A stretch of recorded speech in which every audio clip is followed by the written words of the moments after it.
ஓம் சாய்ராம். நல்லது நினைப்போம், நல்லது நடக்கும். ஸ்ரீ சாய்நாத ஸ்தவன மஞ்சரி. ஸ்ரீ கணேசாய நமக. எல்லாவற்றிற்கும் ஆதாரமானவனே, மயூரேச்சவரா, எல்லாவற்றிற்கும் சாட்சியாக விளங்குபவனே, கௌரியின் புதல்வனே, எண்ணங்களுக்கெல்லாம் அப்பாற்பட்டவனே, பெருத்த வயிறுடையவனே, ஸ்ரீ கணபதியே என்னை காத்தருள்வீர். நீ எல்லா பூதகணங்களுக்கும் முதல்வன், தலைவன். எனவே கணேசன் என அழைக்கப்படுகிறாய். நீ எல்லா சாஸ்திரங்களாலும் ஏற்றுக்கொள்ளப்பட்டவன். புனிதமான முகமுடைய பாலசந்திரனே, சாரதே, வாக்கின் தெய்வமே, நீ வார்த்தைகளுக்கெல்லாம் தலைவி, உலகின் உயிரோட்டத்தின் காரணகர்த்தாவே, நீ படைப்பாளிகளின் இறைவி, நீ எப்போதும் இத்தேசத்தின் அணிகலன், எங்கும் நிறைந்து இருக்கும் எல்லையில்லாத சக்தியே, உலகின் தாயே, உன்னை வணங்குகிறேன். பூரண முழுமையான பரபிரம்மே, மகான்களுக்கு பிரியமானவனே, பண்டரிநாதன் உருவில் வெளிப்பட்ட அவதாரமே, நீ அன்பு கடவுள், எல்லையற்ற கருணையுள்ளம் கொண்டவனே, பாண்டுரங்கா நரகரி. பொம்மலாட்டக்காரன் தன் கையிலுள்ள கயிற்றால் பொம்மைகளை ஆட்டுவிப்பது போல் பிரபஞ்சம் எங்கும் நிறைந்து நின்று உலகை ஆட்டுவிக்கும் ஒரு பொம்மலாட்டக்காரன். உன் மெய்ப்பொருளை உய்த்துணர அறிவியல் ஏடுகளும் புனித நூல்களும் இன்னமும் முயன்று கொண்டுதான் இருக்கின்றன. மெத்த படித்தவர்களுக்கு நீ வெளிப்பட்டதே இல்லை. சக்கரபாணியே, அத்தகைய அறிவற்றவர்கள் வெறும் வார்த்தை ஜாலங்களிலேதான் சிக்குண்டவர்கள். மகான்கள் மட்டுமே உன்னை உணர்வார்கள். மற்றவர்கள் குழப்பமடைந்து உள்ளார்கள். உனக்கு பக்தியோடு கூடிய சாஷ்டாங்க நமஸ்காரத்தை செய்கிறேன். 5 முகங்கள் கொண்ட சந்திரனே, மனித மண்டை ஓடுகளாலான மாலை அணிந்தவனே, நீலகண்டனே, திகம்பர ஓங்கார வடிவானவனே, பசுபதியே, எல்லா நேரங்களிலும் எவருடைய உதடுகள் உன் பெயரை உச்சரிக்கிறதோ அவர்களது உலகியல் துன்பங்கள் உடனடியாக நீங்கிவிடும். ஜடாமுடியை தரித்த சிவனே, உன் நாமத்தின் சக்தி அத்தகையது. உன் பாதங்களை வணங்கி நான் சாயி புகழை கூறும் இந்த துதியை எழுதுகிறேன். இந்த அருட்பணி முழுமையடைய எனக்கு அருள்வாயாக. நீலகண்டா, ஆலகால விஷமுண்ட சிவனே. இப்போது அத்ரி மகரிஷியின் புதல்வரான தத்தாத்திரேயரையும் குலதெய்வமான இந்திரனையும் துக்காராமையும் எல்லா ஞானிகளையும் பக்தர்களையும் பணிகிறேன். சாயிநாதா, உனக்கு வெற்றி கிட்டட்டும். பாவிகளை கடைத்தேற்றும் கருணை உள்ளவரே, உங்கள் பாதங்களில் என் தலையை வைத்து இருத்தி வேண்டுகிறேன். உன் பாதுகாப்பை எனக்கு அருள்வாய். நீ முழுமையான பரபிரம்மம், ஆனந்தத்தின் இருப்பிடம். நீயே விஷ்ணு, மனிதர்களுள் தலை சிறந்தவர். மன்மதனை எரித்த உமையொரு பாகனும் நீயே. நீ மனித வடிவில் தோன்றிய இறைவன், அறிவு என்னும் ஆகாயத்து சூரியன். நீ கருணை கடல், நீ பிறவி பிணிக்கு ஒரு அருமருந்து. நீ ஏழைகளுக்கும் கீழ்த்தட்டு மக்களுக்கும் விரும்பியதை கொடுக்கும் சிந்தாமணிக்கல். நீ உன் பக்தர்களை பரிசுத்தப்படுத்தும் தெய்வம். உலக வாழ்க்கை என்னும் சம்சார கடலில் மூழ்குபவர்களை காப்பாற்றும் ஓடம். நீ அஞ்சுபவர்களின் புகலிடம். நீ இந்த பிரபஞ்சம் தோன்ற முதற் காரணமான பரிசுத்த பேரின்ப பேருணர்வு சைதன்யம். நீ கருணையே உருவானவன். உனது பலவிதமான வெளிப்பாடுகளில் இந்த உலகமும் ஒன்று. நீ பிறப்பற்றவன், சாவும் உன்னை தொட முடிவது இல்லை. என் நீண்ட ஆழமான சிந்தனைக்கு பின் வெளிப்பட்ட கருத்தே இது. பிறப்பு இறப்பு என்பவை அஞ்ஞானத்தால் தோன்றும் வெளிப்பாடே. மகாராஜா, நீங்கள் இறப்பும் பிறப்பும் மற்ற சுதந்திர பறவை. தண்ணீர் நீரூற்றாக தோன்றினால் அதன் ஆதாரம் அங்கு இருப்பதாக அர்த்தமா? ஏற்கனவே அங்கு அது நிரம்பி இருந்தது. பூமியின் உள்ளே இருந்தது, ஊற்றாக வெளியே வந்தது, அவ்வளவுதான். மணற்படுகையில் நீர் ஊற்றாக வெளிப்பட்டதும் அது நீரோடை என்ற பெயர் பெற்றது. அதன் சரியான பெயர் ஊற்று. தண்ணீர் இல்லாவிட்டால் அது வெறும் மணற்படுகையே. அந்த மணற்படுகையில் தண்ணீர் ஊற்றாக வந்தாலும் அல்லது வற்றி போனாலும் தண்ணீருக்கு அதனால் ஒன்றும் ஆவது இல்லை. ஏனென்றால் தண்ணீர் அந்த மணற்படுகைக்கு எந்த விதமான முக்கியத்துவமும் கொடுப்பது இல்லை. ஆனால் அறியாமையால் மணற்படுகையோ நீர் நிரம்பி இருந்தால் அது பெருமைப்பட்டு கொள்கிறது. ஆகையால் நீர் வற்றியவுடனே அது மிகவும் மனவருத்தம் அடைகிறது. இந்த மனித உடலும் ஒரு விதத்தில் அந்த மணற்படுகை போன்றதே. புனித பேரின்ப நிலையை அந்த நீரூற்றின் தூய தண்ணீருக்கு ஒப்பிடலாம். இம்மாதிரி எண்ணற்ற மணற்படுகைகளை மனித உடல்கள் இருந்த போதிலும் அவற்றில் உள்ள நீர் பேருணர்வு எனப்படும் சைதன்யம் மட்டும் மாறுபடுவதே இல்லை. கருணை உள்ளவரே, நான் உங்களை ஆதியும் அந்தமும் இல்லாதவன், பிறப்பற்றவர் என கூறுவேன். அறியாமை என்னும் மலையை உடைக்க உதவும் இந்திரனின் கையில் இருக்கும் வஜ்ர ஆயுதம். இதுவரை இந்த பூமியில் எத்தனையோ எண்ணற்ற உயிரினங்கள் தோன்றி உள்ளன, இப்போதும் தோன்றிக் கொண்டுதான் இருக்கின்றன. வருங்காலத்தில் மேலும் எண்ணற்ற உருவங்கள் தோன்றதான் போகின்றன. அந்த ஒவ்வொரு தோற்றத்திற்கும் ஒரு தனி உருவமும் பெயரும் கிடைக்கும். இந்த உயிர்கள் ஒவ்வொன்றும் பெயராலும் தோற்றத்தாலும் மட்டுமே இவ்வுலகில் அடையாளம் காட்டப்படுகிறது. ஆகையால் அந்த சுத்த பேருணர்வு நிலையை நீ நான் என்று பிரித்து காட்டுவது சரியல்ல. ஏனென்றால் எது இரண்டாக தோன்ற முடியாதோ அதுவே உண்மையில் பரிசுத்த பேரின்ப பேருணர்வு சைதன்யம் எனப்படும். அது ஒன்றே அனைவரின் உள்ளும் ஆத்மா என்ற பெயரில் உள்ளது. மேலும் உண்மையை சொல்வதானால் அந்த ஒரே ஒரு சுத்த பேரின்ப பேருணர்வு நிலைதான் உலகம் முழுவதும் வியாபித்து இருக்கிறது. அப்படி இருக்கையில் நீ நான் என்ற வேற்றுமைகள் எவ்வாறு இருக்க முடியும்? நீருண்ட மேகத்தில் உள்ள நீரின் தன்மை உலகெங்கிலும் ஒன்றே. ஆனால் அது பூமியை அடைந்ததும் வெவ்வேறு தோற்றங்களை நதி, ஏரி, ஊற்று ஏற்கின்றன. கோதாவரி மணற்படுகையில் விழும் நீர் கோதாவரி நதி என்றழைக்கப்படும். அதே சமயம் கிணறு ஒன்றில் விழும் நீருக்கு அந்த சிறப்பு தகுதி கிடைப்பது இல்லை. கோதாவரி நதி மிகவும் புனிதமானது. நீங்கள் அதில் உள்ள நீரை போன்றவர். நாங்கள் குளம், குட்டை, சகதியில் உள்ள நீர் போன்றவர்கள்.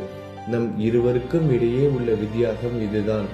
உங்கள் வாழ்வின் குறிக்கோளை அடைவதற்கு நாங்கள் உங்களிடம் வர வேண்டும். கூப்பிய கரங்களுடன் சரணடைய வேண்டும். ஏனென்றால் நீங்கள் ஒருவரை புனிதத்தின் உறைவிடம். புனிதமடைந்த கோதாவரி நதி மணற்பரப்பில் மழைநீர் பாயத் தொடங்கும் பொழுது அந்த நீர் புனித தன்மையை அடையும்.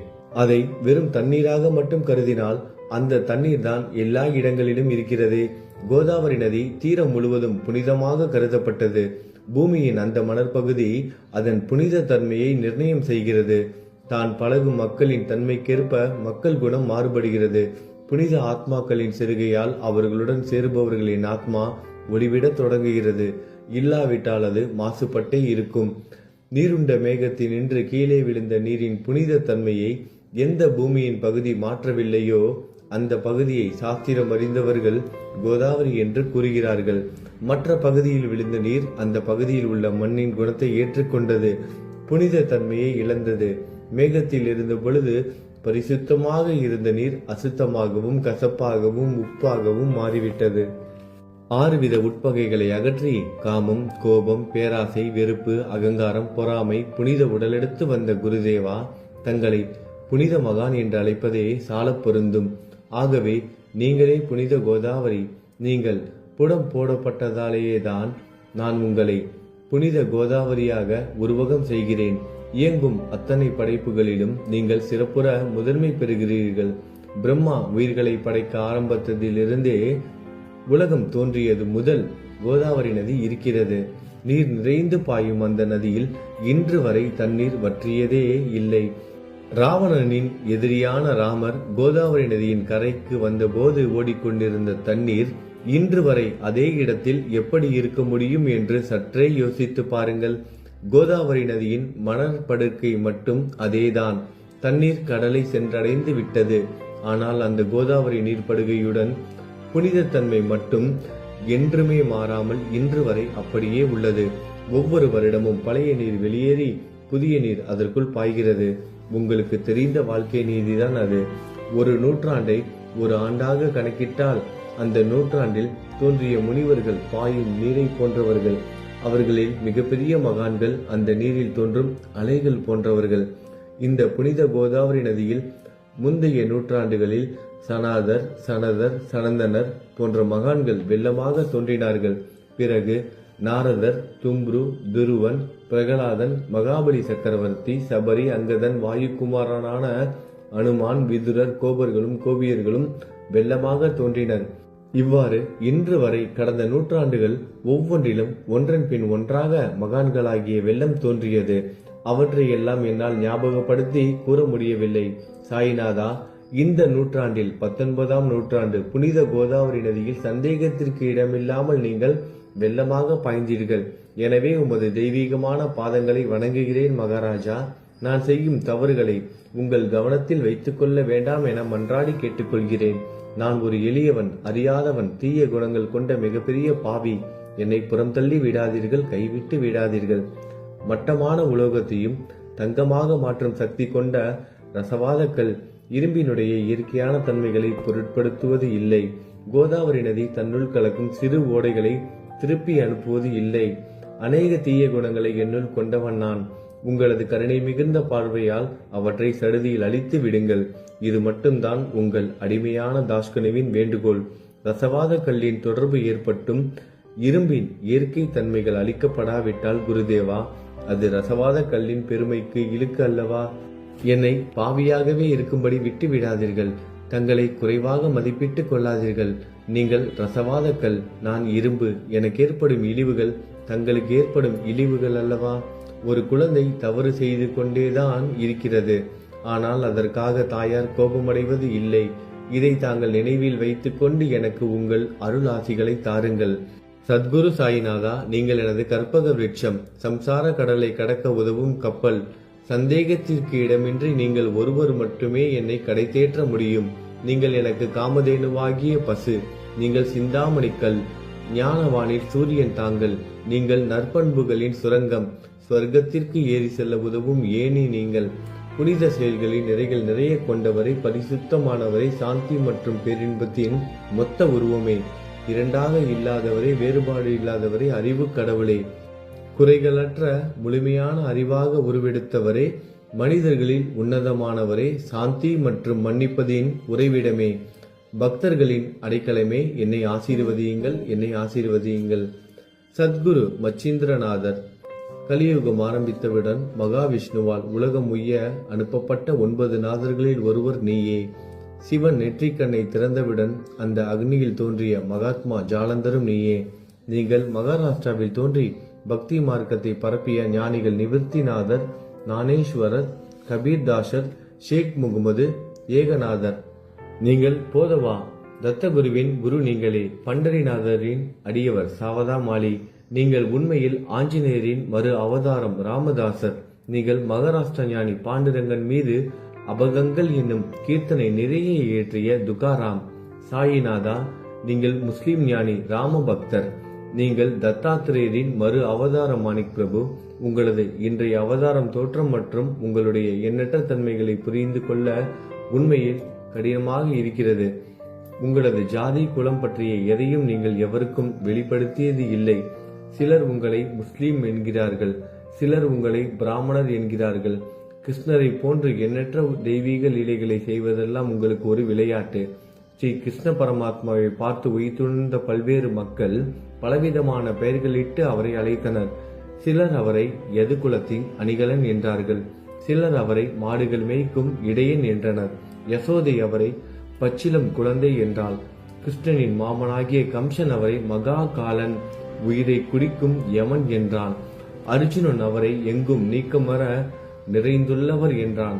அவ்வாறே குருநாதா, ஒவ்வொரு மனிதனின் மனநிலைக்கு ஏற்ப, அவரவர் எண்ணங்களுக்கு ஏற்ப உங்களுக்கு பெயர்களை சூட்டினார்கள். மசூதி நீங்கள் வாழும் இருப்பிடம். உங்கள் காதுகள் குத்தப்படவில்லை. இந்து மத வழக்கப்படி காதுகள் குத்தப்பட வேண்டும். பாத்தியா ஓதுவதை பார்த்து நீங்கள் முஸ்லீம் என்று கூறுவது பொருத்தமானதே. கருணாமூர்த்தியே, அதேபோல் நீங்கள் அக்னியை வழிபடுவதை பார்த்து நீங்கள் ஒரு இந்து என்று முடிவு செய்யப்பட்டது. இந்த வெளிப்புற வித்தியாசங்களை வீண் விவாதம் செய்யும் எண்ணம் கொண்டவர்களே விரும்புவார்கள். உண்மையான ஞானத்தில் ஆர்வம் கொண்டவர்கள் இந்த வெளிப்புற வேறுபாடுகளுக்கு முக்கியத்துவம் தரமாட்டார்கள். நீங்கள் பிரம்மத்தின் நிலையில் இருக்கிறீர்கள். ஜாதி குலம் போன்றவை உங்களுக்கு முக்கியமில்லை. நீங்கள் எல்லோருக்கும் மேலான உயர்ந்த குருவாகவும் இந்த பிரபஞ்சத்தை படைத்தவராகவும் இருக்கிறீர்கள். முஸ்லிம் இந்துக்களுக்கிடையே பகைமை உணர்வு ஏற்பட்டதால் அவர்களுக்கிடையே இணக்கமான உறவையும் ஒற்றுமையையும் ஏற்படுத்துவதற்காகவே நீங்கள் மசூதியில் அமர்ந்து அக்னி வழிபாட்டை நடத்தி உங்கள் லீலைகளை பக்தர்களுக்கு காட்டினீர்கள். நீங்கள் ஜாதி மதங்களுக்கு அப்பாற்பட்டவர். நீங்கள் பிரம்மமே. உண்மையில் அதுவே நீங்கள் உண்மையில் எண்ணங்களுக்கும் அப்பாற்பட்டவர். உங்களை பற்றிய வாத பிரதிவாதங்கள், ஊகங்கள், ஆதாரம் இல்லாத கருத்துக்கள் நடமாடும் இடத்தில் என் வார்த்தைகளுக்கு முக்கியத்துவம் எப்படி கிடைக்கும்?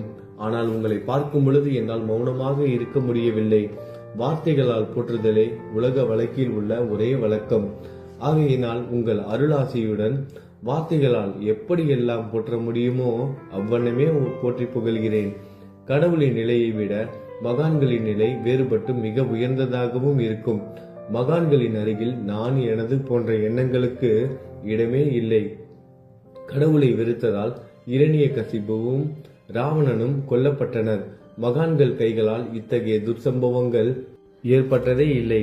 அரசன் கோபிசந்தன் முனிவர் ஜாலந்தரை சாணக்குவியலுக்குள் புதைத்தான்.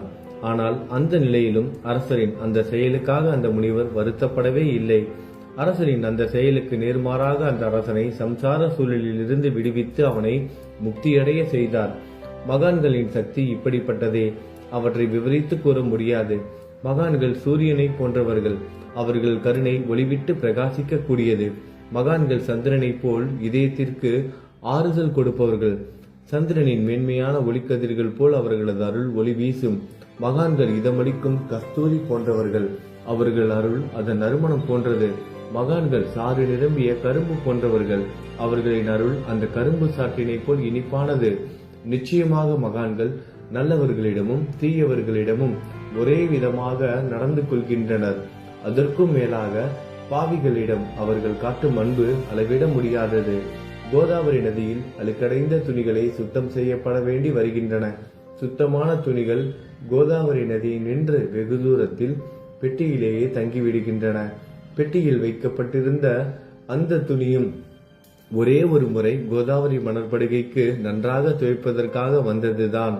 இந்த ஊமையில் பெட்டிதான் வைகுண்டம், நீங்களே கோதாவரி. கோதாவரி நதிக்கரையே நம்பிக்கை. எல்லா உயிரினங்களும் துணிகள். 6 விதமான மன விகாரங்களே அவற்றை பற்றியுள்ள அழுக்கு. அவை காமம், கோபம், கஞ்சுத்தனம், மதம், பொறாமை, மோகம் என்பவையே. தங்கள் பாதார விந்தங்களை வணங்குவதை கோதாவரியில் செய்யப்படும் புனித குளியல். எல்லா பாவங்களையும் மன அழுக்குகள் போக்கி சமத்தரே எங்களை சுத்தப்படுத்தும். சம்சார வாழ்க்கையில் உழலும் மக்களாகிய நாங்கள் மேலும் மேலும் பாவம் செய்கிறவர்களாக இருக்கிறோம். எனவே மகான்களின் தரிசனம் பெறுவதற்கு நாங்கள் தகுதியுடையவர்கள் ஆகிறோம். கோதாவரி நதியில் தண்ணீர் நிரம்பி உள்ளது. படித்துறையில் துவைப்பதற்காக துணிகள் வருகின்றன.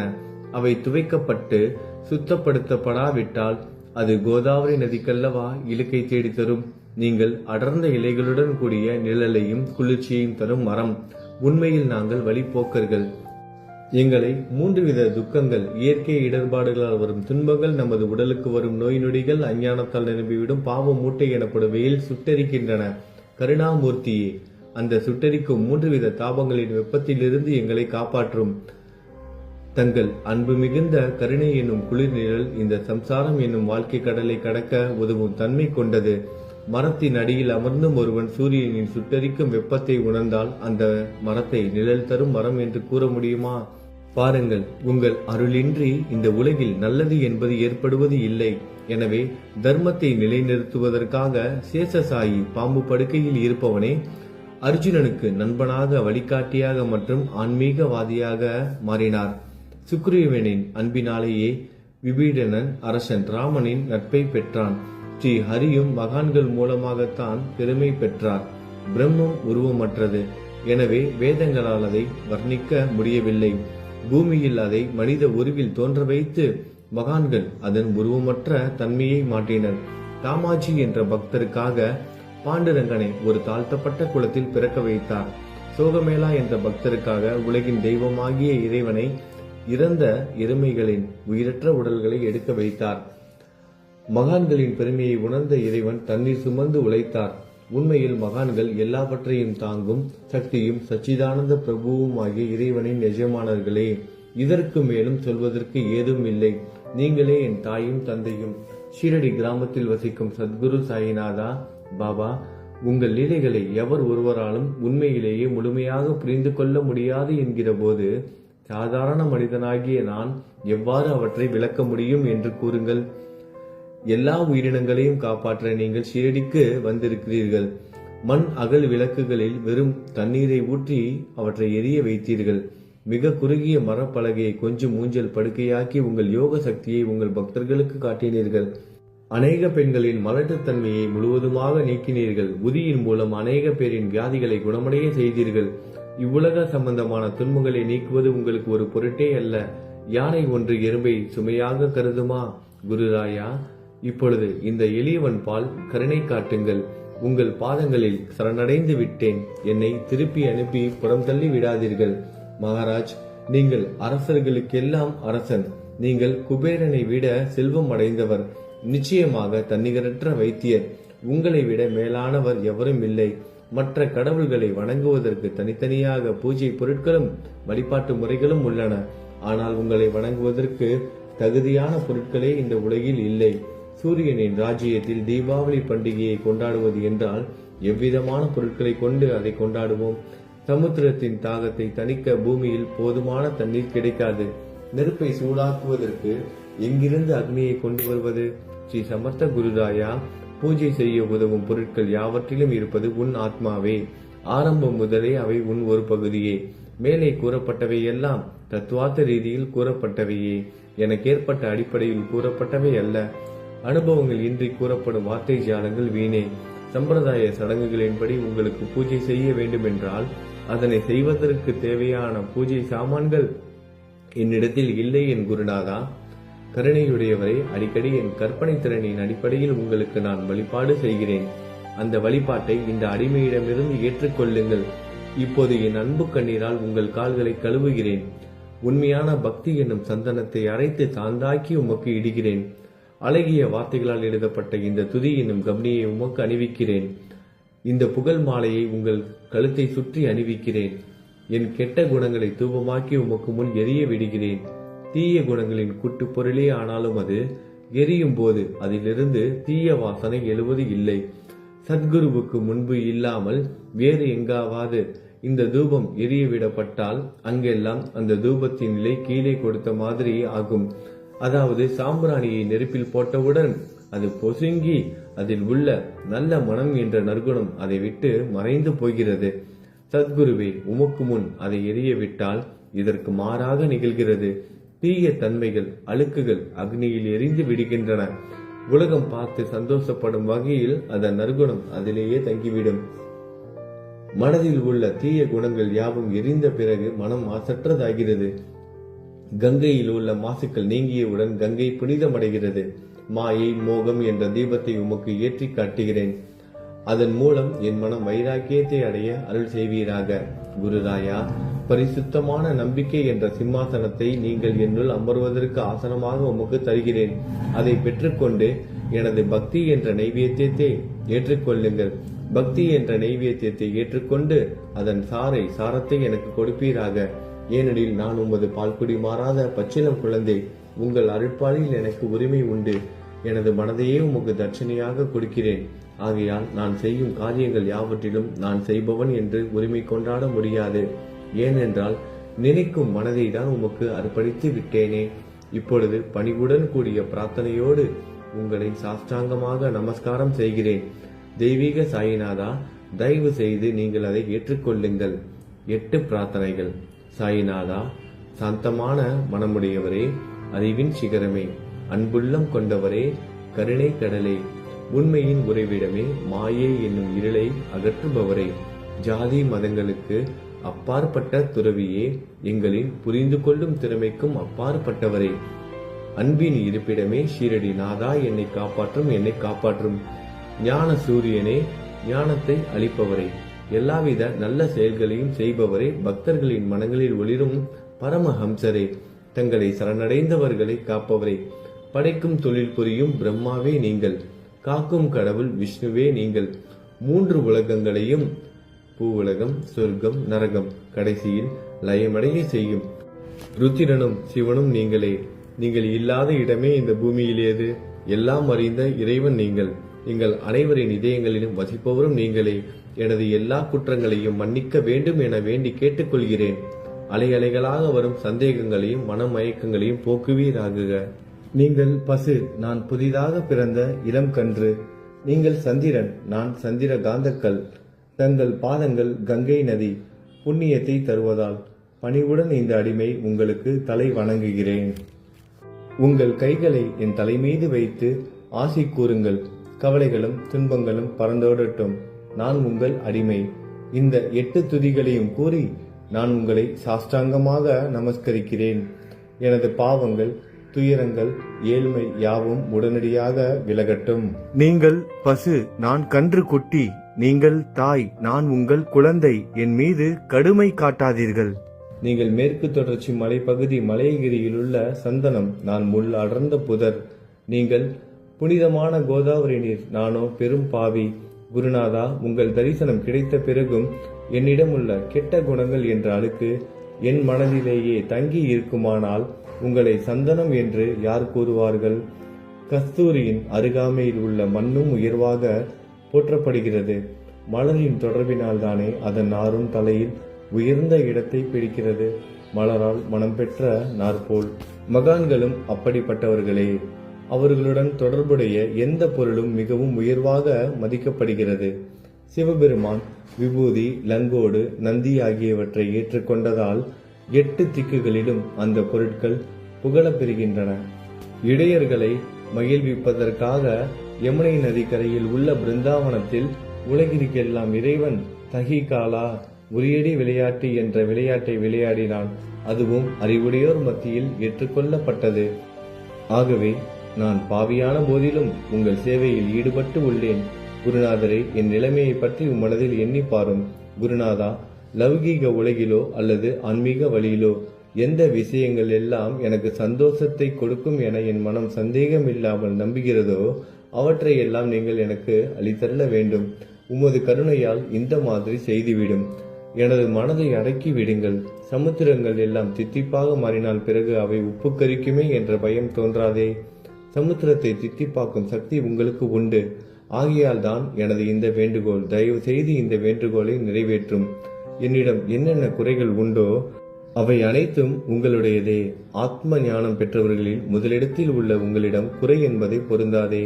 இப்போது இதற்கு மேலும் நான் ஏன் அதிகம் பேச வேண்டும்? நீங்கள் தான் எனது ஒரே அடைக்கலம். தாயின் இடுப்பில் உள்ள குழந்தை இயல்பாகவே பயமற்று இருக்கும். மகாராஜ், இந்த துதியை எவரவர்கள் அன்புடன் படிக்கிறார்களோ அவர்கள் ஒவ்வொருவரின் ஆசைகளை தயவு செய்து நிறைவேற்றும். இந்த துதியை படிப்பவர்களின் 3 வித தாபங்களையும், இயற்கை இடர்பாடுகளில் வரும் துன்பங்கள், நமது உடலுக்கு வரும் நோய் நொடிகள், அஞ்ஞானத்தால் நிரம்பிவிடும் பாவம் மூட்டை 1 ஆண்டிற்குள் விலகிவிடும் என்பதை இந்த துதிக்கு உங்களது ஆசையாக என்றென்றும் நிரந்தரமாக இருக்கட்டும். குளித்து முடித்துவிட்டு மனதில் முழுமையான நம்பிக்கையுடன் தொடர்ந்து இந்த துதியை பாராயணம் செய்ய வேண்டும்.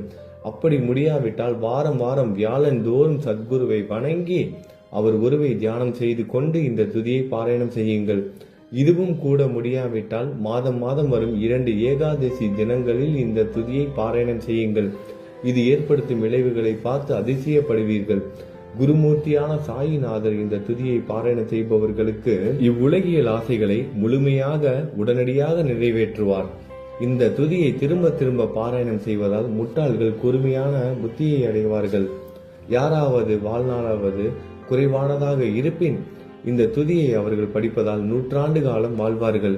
இந்த துதியை தொடர்ந்து பாராயணம் செய்து வந்தால், செல்வம் குறைவாக இருந்தால், ஏழையாக இருந்தால், செல்வத்தின் அதிபதி குபேரன் அவர்கள் வீட்டிற்கு வந்து தங்கி அவர்களுக்கு ஏவல் புரிவான்.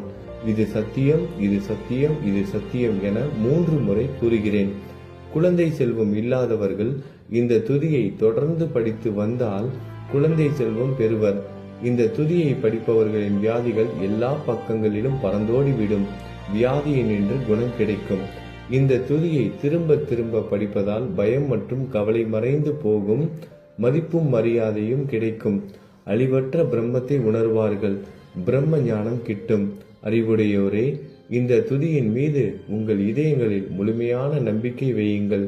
சந்தேகங்கள், நம்பிக்கையின்மை, தவறான எண்ணங்கள் ஆகியவற்றிற்கு கொஞ்சம் கூட மனதில் இடம் கொடுக்காதீர்கள். சீரடிக்கு புனித பயணம் மேற்கொள்ளுங்கள். பாபாவின் தாமரை பாதங்களை மனதில் நிறுத்துங்கள். அவர் அனாதைகளின் உறவினர், பக்தர்களின் விருப்பங்களை நிறைவேற்றும் கற்பகத்தரு. பாபாவால் உணர்வூட்டப்பட்டு இந்த துதியை நான் இயற்றினேன். இல்லாவிட்டால் எவ்விதமான முக்கியத்துவமும் இல்லாத என்னால் இந்த துதியை எவ்வாறு எழுத முடியும்? சக ஆண்டு 1840, ஆங்கில ஆண்டு 1918 புரட்டாசி மாதம் வளர்பிறையில் விநாயகர் சதுர்த்தி என்ற திங்கட்கிழமை 2வது யாமத்தில் சூரிய உதயத்திற்கு முன் இந்த பாமாலை நிறைவு செய்யப்பட்டது. புனிதம் வாய்ந்த நர்மதா நதிக்கரையில் இந்தூருக்கு அருகிலுள்ள ஊரான மகேஸ்வர சேத்திரத்தில் ஸ்ரீ அகல்யாதேவியின் சந்நிதியில் ஸ்ரீ சாய்நாதரை போற்றி பாடும் இந்த ஸ்தவன மஞ்சரி நிறைவடைந்தது. மகேஸ்வரம் என்ற புனித ஸ்தலத்தில் இந்த துதி நிறைவடைந்தது. ஸ்ரீ சாய்நாதர் என் மனதிற்குள் புகுந்து இந்த துதியின் ஒவ்வொரு வார்த்தையையும் என்னை கூற வைத்தார். எனது சீடன் தாமோதரன் இதை நான் கூற எழுதினான். தாஸ்கனுவாகிய நான் எல்லா ஞானிகள் மற்றும் துறவிகளின் வேலையால் எங்கும் மங்களம் பொங்கட்டும்.